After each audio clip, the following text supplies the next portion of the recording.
सगळ्यांचं स्वागत. नमस्कार सगळ्यांना. आज थोड्याशा व्यथित मनाने मी आपल्याशी संवाद साधतो आहे. कारणं स्पष्ट आहेत. दोन कारणांवरती, दोन विषयांवरती आज मी बोलणार आहे. एक जो आपल्या देशाच्या लोकशाहीच्या दृष्टीने अतिशय महत्त्वाचा असलेला विषय, महाराष्ट्रातल्या अपात्र आमदारांच्या बाबतीतला सर्वोच्च न्यायालयाच्या कालच्या निकालाबद्दलचं माझं मत आहे. आणि दुसरं साहजिकच आहे, मराठा आरक्षणाचा विषय आता चिघळलेला आहे, पेटलेला आहे. ठिकठिकाणी आंदोलनं होत आहेत. काही ठिकाणी रोज मराठा तरुण आत्महत्या करत आहेत. त्याहीबद्दल मी विस्ताराने बोलणार आहे. पण सुरुवातीला काल जो सर्वोच्च न्यायालयाने एक निकाल किंवा आदेश दिलेले आहेत त्याच्याबद्दल मला बोलणं भाग आहे. ह्याचं कारण असं, मी दसऱ्याच्या माझ्या मेळाव्याच्या भाषणात बोललो होतो, अपात्रतेचा निर्णय हा एक आहेच, पण त्यानिमित्ताने सर्वोच्च न्यायालयाचं अस्तित्व, सर्वोच्च न्यायालयाचं महत्त्व आपल्या देशात काय आहे, काय असणार आहे, आणि त्याच्यावरती आधारित देशाची घटना जी डॉक्टर बाबासाहेब आंबेडकरांनी लिहिलेली आहे ती, आणि देशातली लोकशाही ह्यापुढे टिकणार आहे की नाही, या निर्णयाकडे केवळ आपल्या देशातल्याच नागरिकांचं नव्हे तर जगातल्या सर्व नागरिकांचं लक्ष आहे. कारण आपला देश हा आता जागतिक लोकसंख्येत नंबर 1चा देश आहे. त्याच्यामुळे सर्वात मोठी लोकशाही ही आपल्या देशात आहे. आणि तीच लोकशाही जर धोक्यात आली असेल तर आपण सगळेजण आणि त्याचबरोबरीने सर्वोच्च न्यायालय काय करते यावरती सगळ्यांचं लक्ष आहे. लवाद हा निर्णय मानणार आहे की नाही, आदेश मानणार आहे की नाही. कारण असे जर का हे लवाद ट्रायब्युनल सर्वोच्च न्यायालयाचे निकाल न जुमानता आपल्या मर्जीने, आपल्या मस्तीने वागायला लागले तर मग या देशाची जी काही हाल जे काही होतील ते कोणालाही सावरता येणार नाही. आणि काल जो आदेश अत्यंत स्पष्ट शब्दात सर्वोच्च न्यायालयाने इथल्या लवादाला दिलेला आहे, म्हणजे नार्वेकरांना दिलेला आहे, तो अनिल तुम्हाला मी सांगतो जरा वाचून दाखवा. हा एवढ्यासाठी आपणही आपल्याकडे तो आलेला आहे. पण काल संध्याकाळी माझ्या बातम्यात किंवा वाचनात असं आलं की नार्वेकर असं म्हणाले की अजून मी तो काय वाचलेला नाही आहे, मी असं ऐकलेलं आहे वगैरे वगैरे वगैरे. हे त्यांचं सगळे जे काय आहे तर त्याच्यासाठी केवळ त्यांनाच नव्हे तर राज्यातील सर्व जनतेला हा नेमका आदेश आहे, निर्देश आहेत तरी काय हे कळलं पाहिजे. आणि मी तर माझ्या मुंबईतल्या आणि सर्वच आमदारांना असं सांगणार आहे, सर्वच आमदारांना, आज आमदारच तुम्ही पण आहात, सर्वच आमदार जर नार्वेकर मुंबईत असतील तर त्यांना ह्याची कॉपी मुद्दामून द्या आणि त्यांच्यासमोर पण एकदा त्याचं वाचन करा. जरा तुम्ही ह्याचं एक दोन ओळी जे आहेत ते वाचून दाखवा, म्हणजे मग मी पुढच्या विषयावर बोलेन. काल सर्वोच्च न्यायालयाने इकडे घ्यायचं काल सर्वोच्च न्यायालयाने जे काही आदेश दिलेत त्या आदेशाचा थोडक्यात अर्थ असा आहे की शिवसेनेने जी काही पिटिशन्स केली होती आमदार अपात्रतेच्या बाबतीमध्ये, या बाबतीमध्ये अध्यक्षांकडनं एक वेळापत्रक सादर केलं जाणार होतं. आणि ते वेळापत्रक सादर करताना काल त्यांनी एक ॲफिडेव्हिट दिलं आणि त्या ॲफिडेव्हिटमध्ये त्यांनी असं सांगितलं की 28 फेब्रुवारीपर्यंत आम्हाला वेळ हवा आहे. त्याची दोन कारणं त्यांनी दिली होती की दिवाळीची सुट्टी आणि अधिवेशन. परंतु या बाबतीत तीव्र नापसंती व्यक्त करून सुप्रीम कोर्टाने असं सांगितलं की आम्ही ऑलरेडी सगळं प्रकरण सेट केलेलं आहे, या बाबतीत आपल्याला निर्णय घ्यायचा आहे आणि तो निर्णय घेण्यासाठी एवढे दिवस काही थांबायची गरज नाही. कारण हे दोन विषय जरी बाजूला काढले तरी जवळपास 30 दिवस आपल्या हातात उरत आहेत. आणि म्हणून ही जी पिटिशन्स आहेत, आमचं 16 जणांचं पिटिशन आणि गोगावलेंचे केलेलं पिटिशन, या दोन्ही पिटिशनचा निर्णय आणि त्यावरचा म्हणजे त्याची सुनावणी आणि त्यावरचा निर्णय हा 31 डिसेंबरपूर्वी तुम्हाला घ्यावाच लागेल, अशा प्रकारचे स्पष्ट आदेश त्यांनी काल दिलेले आहेत. आणि त्या बाबतीमधली पुढील सुनावणी जानेवारीच्या पहिल्या आठवड्यात ठेवली आहे. म्हणजे या बाबतीमध्ये अध्यक्ष म्हणजे ट्रायब्युनल काय करते आणि त्यांनी आपल्या अंमलबजावणी निर्णयाची केली आहे की नाही हे बघण्यासाठी जानेवारीच्या पहिल्या आठवड्यामध्ये पुन्हा एकदा सुनावणी घेतलेली आहे. त्यामुळे या सगळ्या गोष्टींचा अंतिम निवाडा हा 31 डिसेंबरपूर्वी हा करावाच लागेल. तो जर केला नाही तर कंटेम्प्ट ऑफ कोर्ट होईल आणि त्याची तीव्र दखल न्यायालय 31 तारखेच्या नंतर जी पहिल्या आठवड्यात जानेवारीच्या सुनावणी ठेवलेली आहे त्याच्यात ती घेईल. ठीक आहे. याचाच अर्थ असा की घटनेनुसार जर का न्यायनिवाडा झाला आणि जो होईल ह्याची मला खात्री आहे. कारण मी परंपरेच्या बाबतीत सुद्धा दसरा मेळाव्यात बोललेलो आहे. महाराष्ट्राला सुद्धा एक न्यायदानाची परंपरा आहे जी रामशास्त्री प्रभुणे यांच्या नावाने आज सुद्धा आपण म्हणतो की रामशास्त्री बाणा. सत्ताधीशांपुढे न झुकता, समोर सत्ताधीश किती बलवान असला तरी त्याच्याही समोर न झुकता न्याय देण्याची परंपरा ही महाराष्ट्राने देशालाच नव्हे तर जगाला दाखवलेली आहे. आणि त्याच परंपरेला जागून केवळ शिवसेनेलाच नव्हे तर लोकशाहीला न्याय मिळेल याची मला खात्री आहे. आणि असं होईल याची खात्री असल्यामुळे 31 डिसेंबरला सरत्या वर्षाला आणि अपात्र सरकारला आपण निरोप देऊ हाही माझ्या मनामध्ये विश्वास आहे. आता दुसरा मुद्दा जो आहे आरक्षणाचा, मी त्याहीबद्दल दसरा मेळाव्यात बोललो आहे. परवासुद्धा मी माझं एक पत्रक दिलं होतं, पण अजूनही काही मार्ग निघत नाही आहे. काल एक मीटिंग मुख्यमंत्र्यांनी घेतली, पण त्या मीटिंगला माझ्या माहितीप्रमाणे दोन्ही उपमुख्यमंत्री हजर नव्हते. एका मुख्यमंत्र्यांना डेंगी झाले असं कानावर आलं आणि दुसरे उपमुख्यमंत्री हे मराठा महाराष्ट्र याहीपेक्षा भाजपाचा प्रचार करायला रायपूरला गेले होते. म्हणजे ज्यांना आपल्या राज्यामध्ये सगळं जळत असताना, लोक रस्त्यावरती उतरली असताना, तरुण आत्महत्या करत असताना देखील पक्षाचा दुसऱ्या राज्यातला प्रचार महत्त्वाचा वाटतो, अशी लोक हे या समाजाला न्याय देऊ शकतात का? हा एक प्रश्न ज्याच्या त्याच्या मनातला आहे, तोच मी आज बोलतोय. मी आपल्या माध्यमातून जरांगे पाटलांना सुद्धा विनंती करतोय, जी विनंती मी त्यांना भेटलो होतो तेव्हा केली होती, की कृपा करून तुम्ही टोकाचं पाऊल उचलू नका. तुमच्यासारख्या लढवयांची राज्याला आणि समाजाला गरज आहे. तुम्ही सुद्धा आणि मराठा समाजातल्या तरुणांना सुद्धा मी विनंती करते की कृपा करून आत्महत्येसारखं टोकाचं पाऊल उचलू नका. आणि त्याचबरोबरीने आपापसात कुठे मतभेद होतील, जाळपोळ होईल, भांडण होईल, असं काही करू नका. कारण आज सकाळी जरांगे पाटलांनी सुद्धा तेच म्हटलेलं आहे की जाळपोळ करण्यामागे दुसरे कोणतरी असू शकतात. मग हे दुसरे कोण जरी असतील तर त्यांचं षडयंत्र हेच आहे की महाराष्ट्राला बदनाम करून टाकायचं. एक तर महाराष्ट्रामध्ये येऊ शकणारे उद्योगधंदे यांनी गुजरातकडे पळवले, इतर राज्यात पळवले आणि महाराष्ट्र असा बदनाम करायचा की नवीन उद्योग महाराष्ट्रात येणारच नाही. आणि अशी परिस्थिती उद्भवली तर मग नोकऱ्या मिळणार कुठून? तर त्याहीपेक्षा मला असं वाटतं की आज महाराष्ट्रामध्ये एक अस्वस्थता आहे. सर्व समाजाच्या मनात भीती आहे की आपलं काय होणार. मराठ्यांना त्यांचं आरक्षण, त्यांचा न्याय हक्क हा मिळालाच पाहिजे, याच्याबद्दल दुमत नाही. एक गोष्ट लक्षात घेतली पाहिजे की मराठे स्वाभिमानी आहेत, त्यांना दुसऱ्याच्या पानातलं वाढलेलं खेचून घेण्याचा कुठेही त्यांची इच्छा नाही, तशी त्यांची मागणी नाही. मराठा समाज आहे, धनगर समाज लढतो आहे, ओबीसीच्या मनामध्ये धाकधूक आहे, आदिवासींच्या मनामध्ये धाकधूक आहे. आपलं काय होणार जर मुख्यमंत्र्यांची शपथ घेतली छत्रपती शिवाजी महाराजांची, ती शपथ त्यांनी गादीवर बसल्यानंतर 1.5 वर्षानंतर का घेतली? मधल्या काळामध्ये त्याने प्रश्न सोडवायला काही हरकत नव्हती.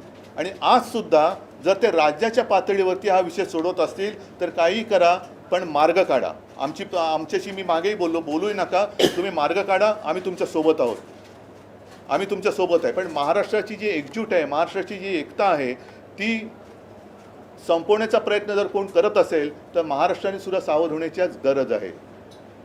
आज सुद्धा मंत्रिमंडळाची ते काहीतरी बैठक घेत आहेत, त्याच्यामध्ये आपण वाट बघूया. जी काही एक अपेक्षा त्यांच्याकडनं आहे की सर्व समाजाचं हक्क, समाजाचे हक्क आहेत, त्याला कुठेही धक्का न लावता मराठा आणि धनगर समाजाला ते आरक्षण देऊ शकत असतील, आनंद आहे. आणि नपेक्षा हा जो विषय आहे हा लोकसभेमध्ये सोडवण्यासारखा आहे. कारण आपल्याला सर्वांना कल्पना आहे की दिल्ली सरकारच्या बाजूने सर्वोच्च न्यायालयाने जो निर्णय दिला होता तो देखील लोकसभेमध्ये पाशवी बहुमताच्या बळावरती भारतीय जनता पक्षाने कसा वळवला हे आपल्याला माहिती आहे. त्याच्यामुळे ही टक्केवारीची जी काही गोष्ट आहे ती लोकसभेमध्ये आपण सोडू शकतो. जर हे विशेष अधिवेशन राज्यामध्ये विधिमंडळाचं घेऊन प्रश्न सुटत असेल जरूर घ्या, पण त्यापेक्षा मला असं वाटतं संसदेचं विशेष अधिवेशन घेऊन तात्काळ हा प्रश्न सोडवला जाऊ शकतो. जी मागणी मी जरांगे पाटलांच्या समोरच गणपतीच्या दिवसात जेव्हा एक खास अधिवेशन संसदेचं बोलवलं गेलं होतं तेव्हाही केली होती, तीच आज करतो आहे. आणि त्याच्यासाठी एक पाऊल म्हणून आता सगळीकडे कसं सुरू झालेलं आहे की ज्यांना कळलं की आपण 31 डिसेंबरनंतर अपात्र होणार आहोत ते राजीनामा द्यायच्या तयारीत आहेत. म्हणजे काय होतं आहे की गद्दारीचा शिक्का पुसण्यासाठी काहीतरी करतोय, तर त्याच्यात मला जायचं नाही आहे. मी महाराष्ट्रातल्या केंद्रीय मंत्र्यांना एक विनंती करतोय की या आमदारांनी आणि खासदारांनी राजीनामे त्यांचं कर्तव्य म्हणून जरी दिले तरीसुद्धा मोदी सरकारवरती काही परिणाम होणार नाही आहे. आज देखील आपण वृत्तपत्रात पाहिलं असेल मेरी माती मेरा देश का असं काहीतरी केले ना, म्हणजे माझी माती माझा देश, पण त्या देशात माणसं आहेत हेच जर पंतप्रधान विसरत असतील तर त्या जाहिरातीला काय अर्थ नाही आहे. मी अनेकदा म्हटलेलं आहे की माझा देश म्हणजे देशातली माती दगड धोंडे नव्हे तर देशातली माणसं ती अस्वस्थ असतील तर पंतप्रधानांचं हे सुरेख कर्तव्य आहे की काय चाललं आहे आपल्या देशामध्ये, काय राज्यामध्ये. मणिपूर जळतंय, महाराष्ट्र पेटतोय आणि तुम्ही काहीच करत नाही, येऊन नुसतं राजकीय भाषण करून जात आहे. तर त्यापेक्षा मला असं वाटतं की जशी आज राज्याची कॅबिनेट मिटिंग आहे तशीच कधी असते केंद्राच्या कॅबिनेटची मिटिंग मला कल्पना नाही आहे. त्या कॅबिनेट मिटिंगमध्ये या महाराष्ट्रातील सर्व मंत्र्यांनी, मग त्याच्यामध्ये आपले नितीनजी गडकरी आहेत, कराड आहेत, भारती पवार आहेत, कपिल पाटील आहेत, रावसाहेब दानवे आहेत, पियुष गोयलसुद्धा आहेत. कारण पियुष गोयल यांचं सगळं आयुष्य इकडेच गेलेलं आहे. त्यांनी जे काय नाव कमावलं ते आणि त्यांच्या आईवडिलांनी, म्हणजे घराणेशाहीबद्दल मी बोलत नाही पण त्यांचे वडील आणि त्यांच्या आई यासुद्धा भाजपच्याच कार्यकर्त्या होत्या. तर पियुष गोयलनीसुद्धा कॅबिनेटमध्ये हा विषय पंतप्रधानांच्या समोर मांडला पाहिजे. आणि ज्याप्रमाणे एक संयुक्त महाराष्ट्र चळवळीच्या वेळेला चिंतामणराव देशमुख होते, अर्थात चिंतामणराव देशमुखांची बरोबरी यांच्यापैकी कोणीही करू शकणार नाही, तेवढ्या उंचीचं यांच्यापैकी कोणीही नाही. पण चिंतामणराव देशमुखांनी मुंबईमध्ये जो गोळीबार झाला होता, मोरारजी सरकारने केला होता, त्याच्या चौकशी करण्याचा एक नकार दिला गेला होता, चौकशीला नकार दिला होता. आणि तेव्हा चिंतामणराव देशमुख, तेव्हा नेहरूंची सुद्धा एक रुबाब होता, एक दहशत होती, त्यांच्यासमोर कोणी बोलत नव्हतं. पण चिंतामणराव उभे राहिले आणि त्यांनी सांगितलं तुम्ही या गोळीबाराची चौकशी करत नाही याचा अर्थ तुमच्या मनात माझ्या महाराष्ट्राच्या बद्दल आकस आहे, मला तुमच्या मंत्रिमंडळात राहायचं नाही, हा घ्या माझा राजीनामा. तसं या 6-7 जे काही मंत्री आहेत त्या मंत्र्यांनी महाराष्ट्राच्या या अस्वस्थतेबद्दल पंतप्रधानांना सांगायला पाहिजे की आपण महाराष्ट्रात येऊन गेलात, महाराष्ट्र पेटतोय, जातीपातीमध्ये भिंती उभ्या राहत आहेत, सर्वसमावेशक असं आरक्षण तुम्ही देणार आहात की नाही, आणि जर देणार नसाल तर आम्ही तुमच्या मंत्रिमंडळात राहू इच्छित नाही, हा घ्या आमचा राजीनामा. तर आणि तर हा प्रश्न पुढे सोडवला जाईल. आणि मंत्रिमंडळाने राजीनामा दिल्यानंतर सुद्धा जर का पंतप्रधानांवरती काही परिणाम होणार नसेल तर मग मी असं म्हणेल की मग महाराष्ट्रातल्या सर्व पक्षाच्या 48 खासदारांनी एकजुटीने राजीनामा द्यावा. एकजुटीने. महाराष्ट्राची ताकद काय असते, महाराष्ट्र कसा एकवटतो, नेहमी आपण जे म्हणतो ना महाराष्ट्राने देशाला दिशा दाखवली, ती वेळ आता आलेली आहे. जी हुकुमशाही मी म्हणतो ती तोडून मोडून टाकण्याची आत्ताच वेळ आलेली आहे. मराठा समाज आहे, धनगर आहे, ओबीसी आहे, आदिवासी आहे, सगळेच समाज आहेत, त्यांना समाधानी करण्यासारखं आरक्षण हे पंतप्रधानांनी दिलंच पाहिजे, लोकसभेमध्ये हे दिलं गेलं पाहिजे. आणि त्याच्यात केंद्र सरकार जर हात वर करत असेल तर मग महाराष्ट्रातल्या या मंत्र्यांना मंत्रिमंडळात राहण्याचा काही अधिकार नाही. म्हणून मी सर्व मंत्र्यांना सांगतोय की तुम्ही ज्या वेळेला केंद्रीय कॅबिनेट मिटिंग असेल तेव्हा पंतप्रधानांसमोर त्यांना सांगा की बाकीचे विषय बाजूला ठेवा, हा पहिला आमचा मुद्दा आहे, याच्यावरती काय ते सांगा, नाही तर हा आमचा राजीनामा आहे. एवढं धाडस त्यांनी दाखवावं अशी माझी अपेक्षा आहे. काल महाराष्ट्रामध्ये ज्या पद्धतीनं अनेक ठिकाणी मी त्याच्यावरतीच बोललोय. अनेक लोकांवरती 307चा गुन्हा दाखल केलेला आहे. नाही, ही जुलूम जबरदस्ती आहे.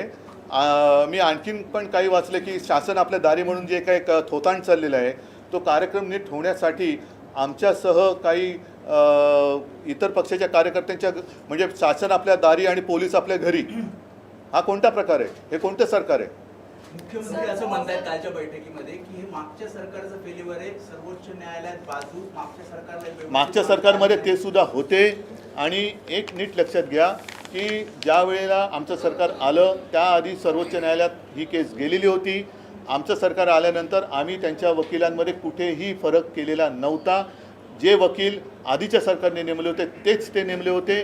जी काय माहिती होती ती वेळेवर दिली गेलेली होती. पण साधी गोष्ट आहे, नुसतं स्वतःचे कपडे झटकून चालणार नाही. आता तुम्ही बसलेला आहात, तुम्ही महाराजांची शपथ घेतलेली आहे, प्रश्न सोडवतात की नाही एवढं पहिले सांगा.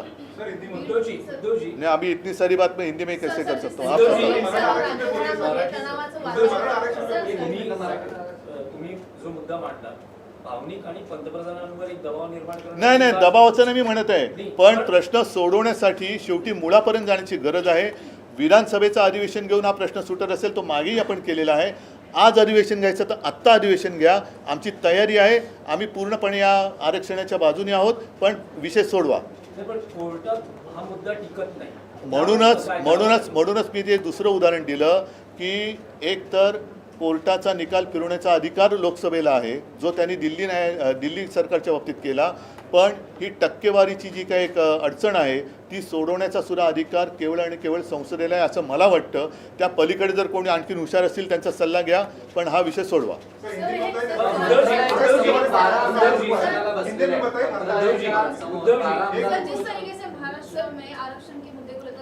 मैंने जैसे अभी कहा कि महाराष्ट्र आज तक तो शांत था. मैंने इसलिए सारे लोगों को धन्यवाद भी दिया था, जरंगे पाटिल साहब को भी मैंने धन्यवाद कहा था. लेकिन अब लग रहा है कि स्थिति हाथ से बाहर निकल रही है और मैं सब लोगों को एक विनती करता हूं कि आपस में लड़ाई कर कर कुछ होने वाला नहीं है. अगर कुछ करना है, क्योंकि कुछ सांसद इस्तीफा देना चाहते हैं या देने की कोशिश कर रहे हैं, कुछ विधायक देने की कोशिश कर रहे हैं, कुछ विधायकों ने इस्तीफा दिया और सांसदों ने दिया तो भी केंद्र सरकार पर कुछ असर होने वाला नहीं है. और इसलिए मैं कह रहा हूँ कि जितने केंद्रीय मंत्री महाराष्ट्र से हैं, वो नितिन जी है, पीयूष गोयल है, रावसाहेब दानवे आहेत, कराड आहेत, भारती पवार आहेत, कपिल पाटिल आहेत, और कितने होंगे पता नहीं. उनको मैं कह रहा हूँ कि आज कल परसों जब भी केंद्रीय कैबिनेट मीटिंग होगी तो अपने प्रधानमंत्री जी के सामने ये बात रखो और उनको कहिए, प्रधानमंत्री जी आज तक तो हमने आपकी बात सारी बातें मान ली, सब मन की बात भी सुन ली, लेकिन अब जन की बात सुनो. महाराष्ट्र में ये स्थिति है, आप करने वाले हैं या नहीं हैं? अगर हाँ हैं तो जल्दी करो, नहीं है तो हम इस्तीफा देना चाहते हैं, हम आपके कैबिनेट में नहीं रह सकते. इतनी हिम्मत तो उन्होंने दिखानी चाहिए. तुम्ही मुख्यमंत्री असताना महाराष्ट्राच्या अनेक विषयांवर पंतप्रधानांची भेट घेतलेली आहे. जो आता सध्या ज्वलंत मुद्दा आहे महाराष्ट्रातला, तुमची तयारी आहे का पंतप्रधानांना भेटून मी या विषयासाठी पंतप्रधान भेटायला मला काहीच अडचण नाही आहे. पण मी मुख्यमंत्री असताना जे विषय मांडले होते त्याची दखल नाही घेतली गेली. आत्ता ते मी बोलल्यानंतर ऐकत असेल, मी आत्ता तुमच्या समोर मी पंतप्रधान भेटायला जायला तयार आहे. पण जे मुख्यमंत्री उपमुख्यमंत्री त्यांच्यातल्या राजी नाराजीच्या नाटकासाठी मंत्रिमंडळ विस्तार ह्याच्यासाठी दिल्लीत जातात, ह्याच्यासाठी एकदा तरी गेलेत का आत्तापर्यंत? का गेले नाहीत? सगळे समाज हे सगळे अस्वस्थ आहेत. म्हणजे मराठा समाज रस्त्यावरती उतरलेले आहेत, धनगरसुद्धा आतून धुमस्त आहेत, ओबीसी अस्वस्थ आहेत, आदिवासी अस्वस्थ आहेत. या समाजांना शेवटी रिकामं पोट भरण्याची जबाबदारी कोणाची आहे? आणि म्हणून मी परत सांगतोय की महाराष्ट्रामध्ये आगी पेटवायच्या की जेणेकरून महाराष्ट्र बदनाम होईल. एक तर येऊ घातलेले उद्योगधंदे हे त्यांच्या राज्यात त्यांनी नेले. मुंबईचं सुद्धा महत्त्व ते मारतायत, सगळं काही त्यांच्या गुजरात, अहमदाबाद, सुरतला सगळं ते घेऊन जात आहेत. असं जर का वातावरण चिघळलं तर उद्योगधंदे येणार नाहीत, त्यांचं काम होतंय.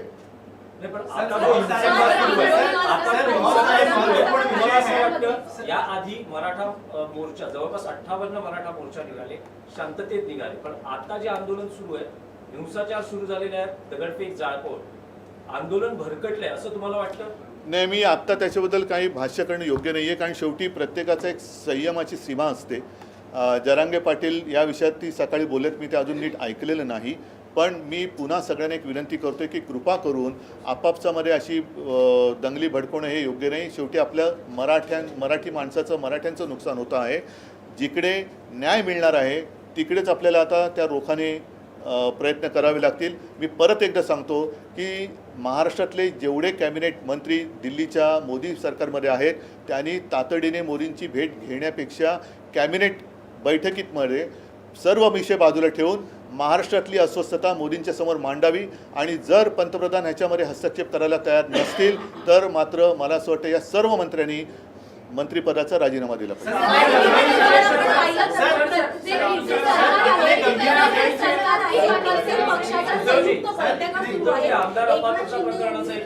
एक कोणतरी एकाने विचारलं, अरे मला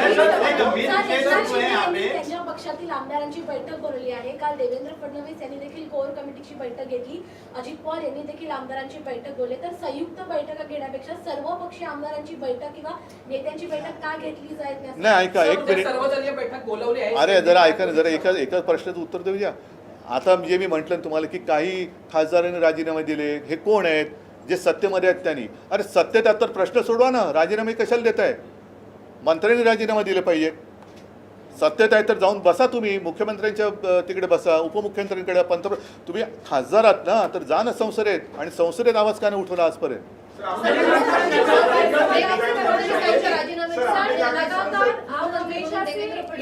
अरे एक मिनिट जरा अरे मला एकाचं तरी उत्तर देऊ ना. मला वाटतं ठीक आहे, चला एकाने प्रश्न विचारला असेल तर मी बोलतो, नाही तर सोडा. आधार अपात्रता प्रकरणात एक प्रश्न आहे की नुकतीच देवेंद्र फडणवीस यांनी TV9 मराठीला मुलाखत दिली होती. त्यात ते असं म्हणाले की मुख्यमंत्री एकनाथ शिंदे हे पात्र ठरतील याविषयी मी आत्मविश्वासाने सांगू शकतो आणि त्यांच्या नेतृत्वाखाली निवडणुका लढल्या जातील. पण जर ते अपात्र ठरले तर त्यांना विधान परिषदेवर निवडून आणलं जाईल आणि मुख्यमंत्री त्यांना गद्दारांची बाजू घेण्यासाठी, तोडगा काढण्यासाठी वेळ आहे, पण न्याय हक्कासाठी जे आत्महत्या करतायत, जे उपोषणाला बसतायत, आंदोलनं करतायत, त्यांच्यासाठी, त्यांच्या प्रश्नावर तोडगा काढण्यासाठी वेळ नाही. ते आंदोलन चिघळलं असताना त्यांच्या पक्षाच्या प्रचारासाठी रायपूरला जात आहेत. त्यांच्याकडनं अपेक्षा काय करायची? ठीक आहे, सगळ्यांना